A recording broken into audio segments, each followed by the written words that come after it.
Welcome to the last breakfast. Please enjoy the video. In this video, I will explain how to make fried rice dahi. First, ensure you have 1 cup of cold, day-old cooked rice. This is crucial for perfect texture. Next, prepare your fresh dahi, approximately 1/2 cup, and finely chop your preferred vegetables. Don't forget aromatic spices like mustard seeds, a few curry leaves, and 1 or 2 green chilies.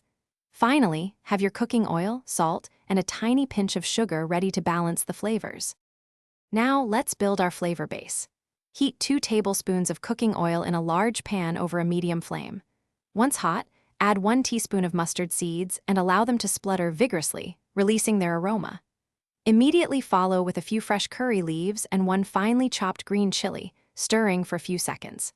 Then, add 1/4 cup of finely chopped onions and sauté until soft and translucent, about 3 to 4 minutes. With our aromatic tempering ready, it's time for the vegetables and rice. Add 1/2 cup of mixed chopped vegetables to the pan. Sauté them for 3 to 4 minutes until tender crisp, retaining a slight bite. Now, gently add the 1 cup of day-old cooked rice, breaking up any clumps. Stir-fry the rice and vegetables together for 5 to 7 minutes, ensuring everything is well combined and heated through, developing a toasted texture. For the final, crucial step, remove the pan from the heat. This prevents the dahi from curdling. Gently fold in the 1/2 cup of fresh dahi, ensuring it's evenly distributed throughout the rice mixture.